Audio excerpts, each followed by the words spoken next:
Sige. Kumusta naman po yung anak niyo si Micaela sa pag-aaral niya po? Ayos naman po. Kumbaga haggard ng career review. Kagabi nga minsan may pagising ng magang-maga nagre-review.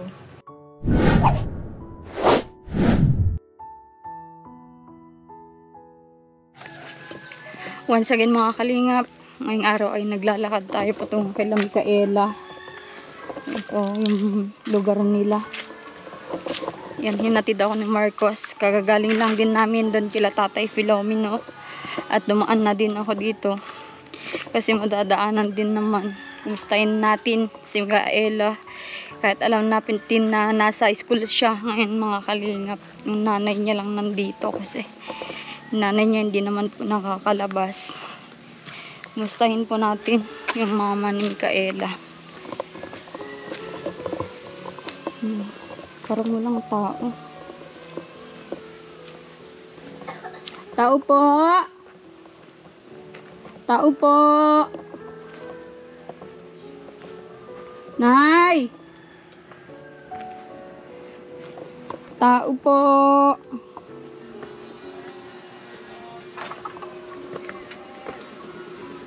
Hello!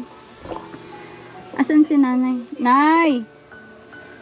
Micaela, nasa school. Nasa school po? May exam po sila. May exam po sila? Nag-aasikaso po ng ano ba yun? Clearance. Clearance, oo. Ikaw na lang po ang kumustahin ko, nanay. Ito po. At nadaan na lang din po ako dito kaya gusto ko kayong kumustahin.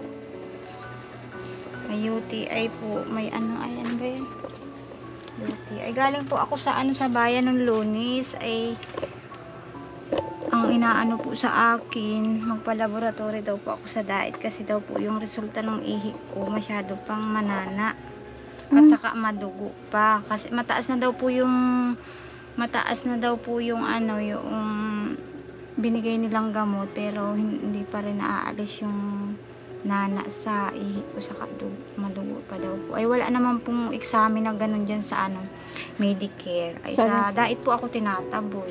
2 linggo po ako follow up check up sa bayan. Gawa baga po nung catheter. Opo. Di nagpa-check up po ako noon. Tuloy-tuloy nung hindi ko naman po sinasabi sa inyo na kanong Lunes po, ayun, pina-examine ko yung ihi ko, masyado pa daw. Hindi malaman nila kung anong klaseng bakterya yung nasa ko. Oo, i-check nila yung ihi nyo po, kung anong klaseng bakterya yung kumapit po sa inyo. Ilang ban po ba kayo nag-catheter, nanay? Bali, po yun?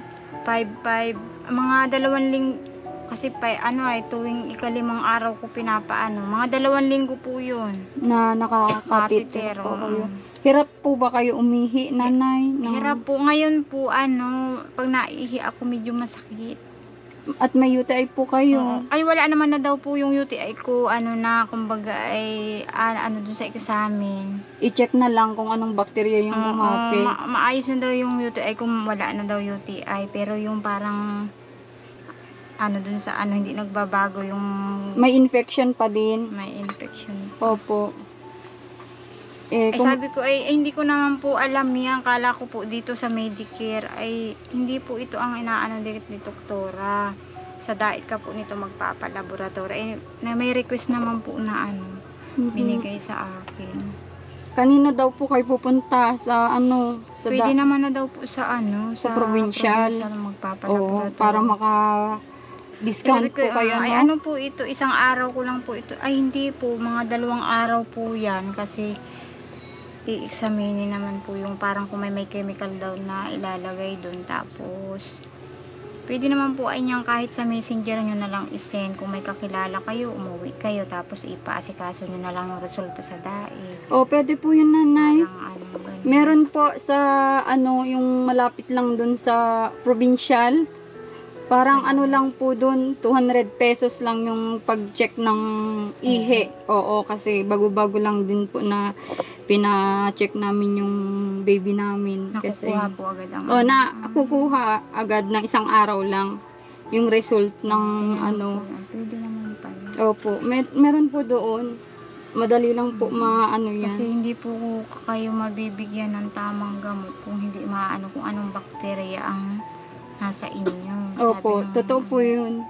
Kailangan Mataas na po, nag-ano na kayo, ripamycin yung pangalawa ko ay, matataas na po yung binigay sa inyo ni Doc, tapos wala pa pong pagbabago yung iniihi inyo, kumbaga masyado pang, Pero matakaw ka naman pong uminom ng tubig. maano po ako, oo, gusto ko nga lagi nainom ng tubig, parang nagdi-dehydrate ako, iinom ako ng isang baso, malaking baso na iinom ko na uubos ko. Oo, ganun yung gawin mo, nanay. Para ano, kung ano may buko-buko dyan, magpakuha ka. Ay, maano Baka- po ako may acid, kaya hindi ako magpaparaano ng mga buko, mataas po ang okay. acid ko. Hindi din pwede po, ano. Talagang tubig lang. Plain lang na ano. Kasi, Natry sabi ko na nila- po natry ko na masaan sama. Inanuhan ako ng sikmura. masakit sa sigmura. Masakit Ano kung sa maasid? sikmura. Maasid ka? Oo. Mataas ang acid ko. Kumusta naman po yung anak niyo, si Micaela? Sa Ay. pag-aaral niya po. Ayos naman po. Kumbaga haggard ng career review. Kagabi nga minsan may pagising ng magang-maga nagre-review. Opo. Ganyan po talaga sa college, nanay. Kailangan umaga kang mag-review para yung re-reviewin mo ay fresh pa pagdating sa school. Kasi kung gabi ka mag-review, matutulog ka, parang maano ka, yung malilimutan mo yung ibang ni-review mo. Ganun po kasi yung diskarte ng mga ibang estudyante. Ano pa naman po, pizza 15 yata ang nila, ang pizza 15 pa ang nila, exam. Nag-aano pala ngayon ng mga bayaran ng pag sa clearance, mga kukuha ng clearance, papapirma, mga Opo. subject nagbabayaran. Opo. Talagang din si Micaela po, porsigido kasi gamit na gamit niya yung 1 week sa kanyang school. Buti nga, nagkakausap pa kay nanay.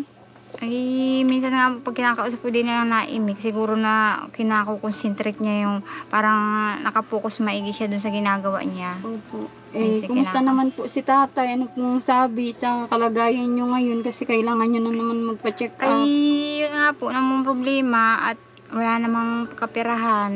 Nagtatrabaho naman. Siyempre, yung baga pong pang araw-araw naman, doon din naman na pupunta. Opo.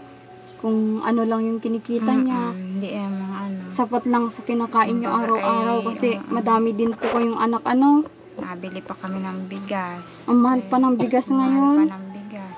Ubus na ba yung Ubus bigas na niyo, nga po nanay? naubos na po yung bigas na galing po sa inyo. Maraming salamat po sa inyo, sa nag-sponsor po, saka dun sa nag-sponsor ng cellphone ng anak ko. Nagagamit po niya katulad ng pagre-review, nagagamit po niya. Opo. Di bali, nanay, pag may blessing ay matulungan ko kayo sa nyo, sa sitwasyon nyo ngayon. Sa ngayon, may dala-dala ako dito, 500, abot ko po muna sa iyo. Sakaling makatulong din po, Wala po akong sinasahod, nanay, nakipagsapalaran din lang ako. Ito po ay sa mga tira-tira na bigay ng sponsor, kaya pabot ko muna sa inyo, nanay. Salamat po Oo. sa mga nag-i-sponsor kay Alma Vlogger. Sana po ay patuloy po kayong magbigay po ng mag-sponsor po kay Alma Vlogger para marami po siyang matulungan na kagaya ko. Kagaya po namin nung anak ko po sa nag-i-sponsor po sa mga kapus sa buhay. Oo. Sana po ay marami pa pong mag-sponsors kay Alma Vlogger para marami po siyang matulungan. Kasi pag marami pong nag-sponsor, marami din po siyang natutulungan. Salamat, nanay, sa po. Hayaan nyo kung may blessing naman po ay pupunta po ako sa inyo dito. Hindi po mawawala yung beneficiary, yung tulong kay Micaela at sa inyo po, Kung ano po yung blessing na ibibigay natin kay Micaela, sakop na po kayo, buong pamilya doon. Salamat po, maraming salamat. Opo, isa po siya sa isa ding beneficiary namin na deserve tulungan. Kagaya nyo din po, yung kalagayan nyo ngayon. Kaya pray lang nanay, no? Opo, Oo, salamat tuloy lang po. sa buhay. At alam ko naman na nagpe-pray din kayo para makasurvive sa inyong buhay.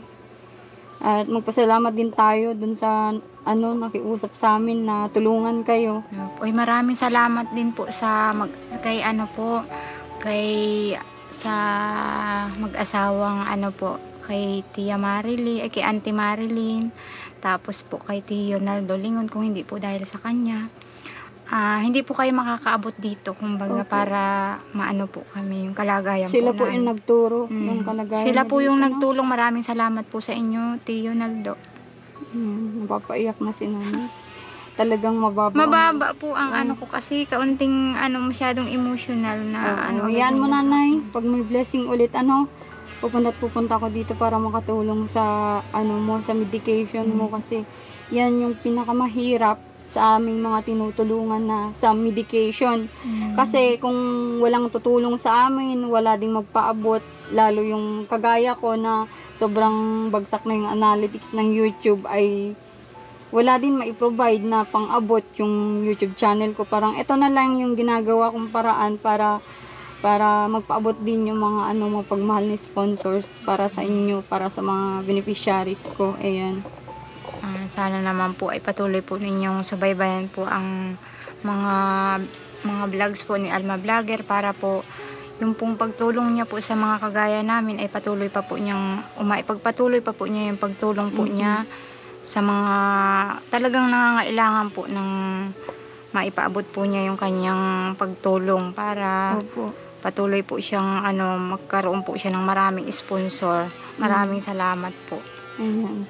Sige nanay, hanggang dito muna yung vlog natin ngayon, at sa susunod sa inyo, dadating ako anytime para sa assistant daw po. Thank you so much po. Maraming salamat din po. Maraming salamat sa pagharap nanay. Opo. Opo. Punta muna ako nanay. Thank you po. Yung mga kalingap, na kumusta natin yung mama ni Micaela, at wala po siya ngayon, nasa school. Sobrang busy daw po sa review kasi malapit na yung exam nila. Ayan, sobrang bigat ng dibdib mga kalingap na ganito yung sitwasyon na nakikita natin sa ating mga beneficiaries. Pero tuloy lang, kung anong meron ako, i-share natin. Kung anong meron kami ni Marcos TV Channel, yun yung i-share natin sa kanila. At sana supportahan nyo, i-share nyo yung ating mga vlogs.